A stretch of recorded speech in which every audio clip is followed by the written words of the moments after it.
How are you feeling anyway? How's your voice doing? Yeah, all right. Yeah, it's my voice is all right. I had a little bit of a blip a couple of weekends ago. Took a day off the radio because I had no voice, which would be ridiculous to carry on. But yeah, everything's all right. It's all good.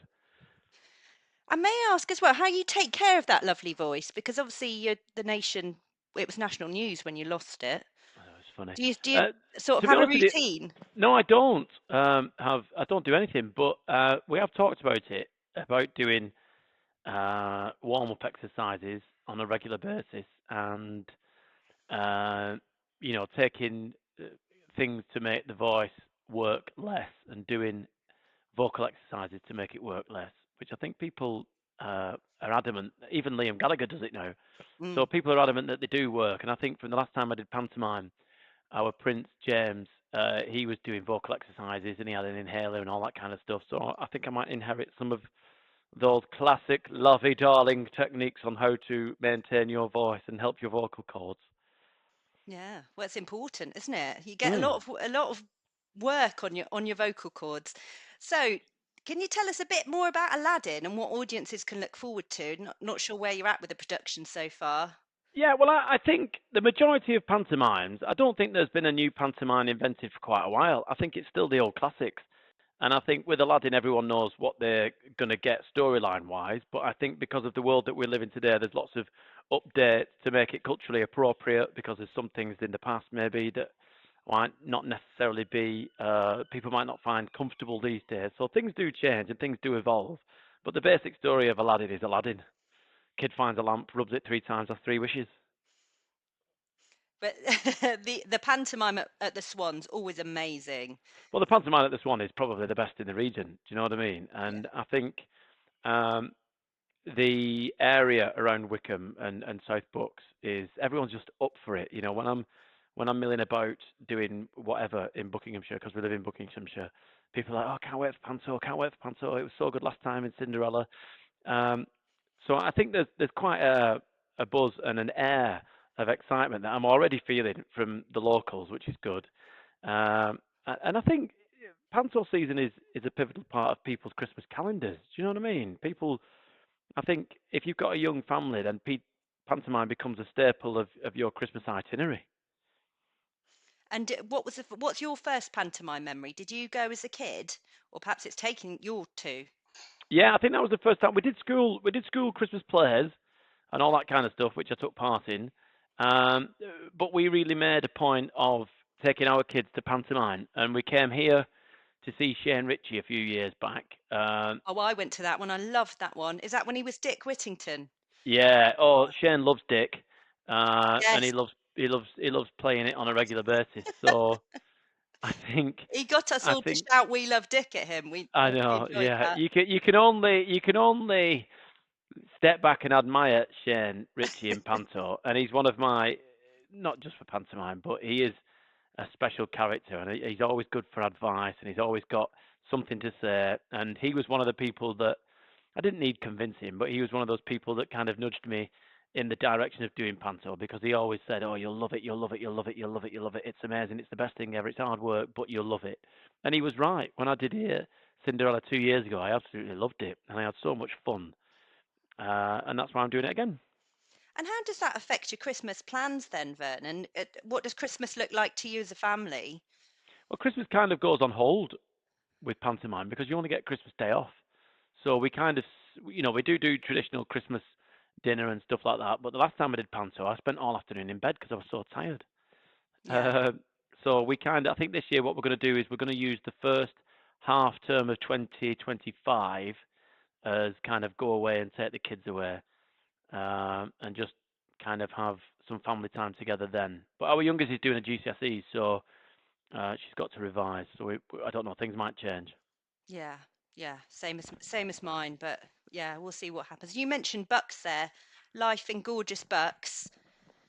You're near Beaconsfield, I think, I believe. Mm. Yeah.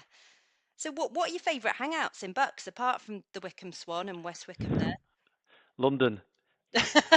You're one of them. You don't like it nearby. No, I do like it. I do like it. To be honest with you, when we first moved in 20 years ago, We were always out and about, but now that we've got kids and you get a little bit older, um, kind of traipsing around the Saracens and then the Crazy Bear on a Friday night don't really appeal anymore. I go out every now and again when there's a big sporting event. I'll go into the Swan or wherever uh, and watch it in there, watch something in there. But we're more about like Sunday roast now in the local area. And we're quite fortunate that we do have some decent pubs that do serve great food on a Sunday. Uh, so I think that's what we're all Any about as a family. favourites? I'm not going to say Oh, we do, okay. yeah, but I'm not going to say. Yeah, Yeah, fair enough. There's so many great pubs around your way, yeah, there old are. ones as well.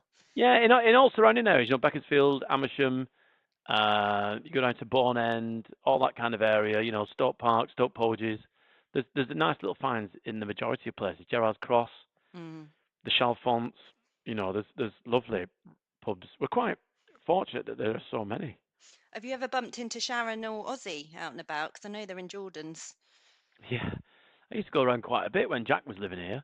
Oh, right. Uh, yeah, but Jack lives in more in America now. And then I Yes. think Sharon said she was last time I saw her. She said she was coming back, but I've not heard anything. And I'm not. I usually see them parading around, but I haven't seen them for a while. Yeah, they are back apparently. And have you got various Hmm. animals as a family still? No, we've just got two dogs now, a Chihuahua and a Maltese Shih Tzu. No, I love The them. ponies went back because I ended up being the only one that would look after them. Oh. Huh. Do you miss them? No, No. not at all. But you love your It, dogs, don't you? yeah, dogs are brilliant. Yeah, Yeah. the dogs are awesome. I don't know how. Yeah, I don't know. It's quite strange if you lie on the sofa and a dog doesn't come up and nuzzle against you. Mm. You know. Make you feel like a hero when you come home. Yeah, or just nice and cozy and warm and snuggly. Oh, yeah. That's good. Yeah. And on the radio, Vernon, we love you. I was wondering who were your sort of radio heroes growing up, if you had the radio on much as a kid. Yeah, radio was always on when my dad took us lorry driving, because my dad's a lorry driver. So radio was always on in the background, and my dad was in a band, so he was always learning songs to learn for his. He was in a dinner dance band that would perform every Saturday in a local. What would you call it? Like a local event space. It was like a hotel that put on this dance and dinner night. It was quite good actually. Um, but radio, it was always Steve Wright. Fond Mm, memories of listening to Steve Wright.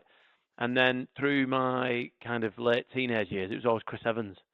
I thought mm. the way that Chris Evans approached radio was awesome. That kind of um, what was it? Kind of a rock and roll attitude of screw it, let's do it. If it's funny, if it works, then let's do it and give it a go. Which always, always, always is always at the forefront of my mind when we're doing something. It's like just let's try it. If it works, it works. If it doesn't, it doesn't.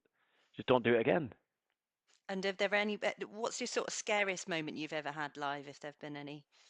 I don't remember many scary moments on live radio because that's what makes live radio interesting is the scary bits, the bits that go wrong when something fails or the technology doesn't work. I kind of like that. I kind of get a buzz out of that. Um, yeah, I don't really have any live scary moments. Touch wood. And who was your hero growing up? My hero growing up, uh, I don't know. I don't think I had a hero growing up. My dad's always been pretty cool, and my Yeah. mum. Uh, I don't know, really. I kind of like in my current years, more recent years, I like Tom Brady, American footballer he used to play for the New England Patriots and the Tampa Bay Buccaneers, and I think he's got this perfect mindset. I think he's the closest athlete that I've found who's discovered the formula to winning, which I think is pretty special. I think it's all about mindset and focus and that kind of thing. I admire that. And you love But I think, Bolton Wanderers as well, don't you? yeah, big fan of the Wanderers. There's always a couple of Wanderers jokes when you're doing pantomime in Wycombe, uh, because obviously you got the Wycombe Wanderers. But Yeah, of course. yeah, yeah, I do like my football. And will you meet the fans at sort of at the tail end of each Panto performance, you can do some meet and greets. Yeah, we always do meet and greets, or like we always, we're always courteous to people that wait backstage and stuff. But it's just nice to have an audience in front of you and see their live reaction to stuff that you're doing. That's what I like about Panto, and because it's the first time I've ever done anything like stage related uh, in front of an audience, and it's quite nerve wracking at first. But then, I guess like anything that's good, you get addicted to it, and Mm, every performance I think just got better and better and better. mm. Have you had any sort of weird fan mail from when you were in Cinderella? I don't know. I did get sent a couple of. Uh, our show manager, I think, edits quite a bit, and we did have a few letters come in which are quite sweet Oh, from members of the community. But anything that's dodgy, I don't see. oh, they All keep the all the psycho killers, they end up in the bin. well, hopefully they won't be there. And Yeah. if we're speaking about Christmas, I'm a bit concerned about your Christmas dinner then, Vernon. Will you get a takeaway on the day, or what will you do? No, no, definitely do that. We will definitely not be passing on the tradition of Christmas dinner. Yeah. Um, I love Christmas dinner. In previous years, we've done the pre-prep beforehand, the night before. So I'm not too sure what the Christmas Eve performance time, finish time is. But if we get a chance, I'll be peeling spuds and carrots when I get back for Christmas Day. Mm. Um, but we do go all in, carrots, sprouts, turnips, the whole shebang. Have you We got any really weird enjoy that. family traditions that you do? No, not really. We're all No. pretty straightforward. Wake up. The kids will wake up at a more reasonable time these days, Mm. and then we all go downstairs, have a cup of tea, and then start opening presents. Mm. Yeah, it's good fun. Yeah. And sort of anything on the horizon for next year that you're excited about for 2025? Well, I think 2025 is going to be a really good year because of the Oasis reunion. I just think that the energy, well, not it won't be the same, but the energy that we had in the 90s with a bit of rock and roll thrown in there, I think all of that will raise its head again. I think Oasis coming back will mean that there's going to be an attitude amongst the young people of Great Britain. Hopefully, we'll get some of that rebellion back that we're renowned for. And I think, the government have said that it's going to be tough, it's going to be difficult. The changes that they're going to make are not going to be nice. But I think 2025 socially will be a real good tide of change, I hope, from the Yeah. people themselves. I think, it's funny, two brothers who've fallen out for 15 years getting back together uh, with probably one of our most cherished bands for a long time. I think it's going to be a big year next year. Yeah. It's a nice way And of then for me looking at it. personally, just more of the same, please. More of the same. Have you got your tickets Yeah. for to see the boys? Not yet. I No. booked my hotel though. Oh, have you? It's gone the other way. People were queuing up for tickets. I queued up for a hotel because I'm thinking, well, hang on a minute. If you've got a ticket and you're going to get involved, you're going to need somewhere to stay. So I played my hand on trying to get a hotel room in Cardiff, which was very difficult, but I managed to get one because I thought I'll go to the first one because that's going to be amazing. Yeah. Oh, it's brilliant. So And they will be at Glastonbury, won't they? So I don't know if you're going to be there. I'm sure they'll be headlining. I don't know if that's I don't know. I don't know whether they would do a sell-out nationwide tour and then go to Glastonbury. They'd probably go to Glastonbury as fans because I know Noel goes every year. I yeah. don't know whether Oasis. I Well, don't that's know. in June. I can't. I imagine they kick off their tour with there. That's my inkling. So if you can get a Yeah. Glasgow ticket, do that. I won't keep you too much longer, Vernon. But No worries. I just want to know, please, what you'd wish for. As we're talking about Christmas, if you had to make Yeah. a Christmas wish, what would you wish for? Uh, what would I wish? Christmas wish? Uh, more good news for everyone. That's all my Christmas wish would be. I think we're we are submerged in bad news. We're submerged in negativity, and I think just people. I think just more good news, please. That's all. You know what I mean? More happy vibes. Mm, good. Well, I wish you well with your day and with the Thank you. panto. Look forward to seeing you there. Thank you very much. Yeah, it's going to be good fun.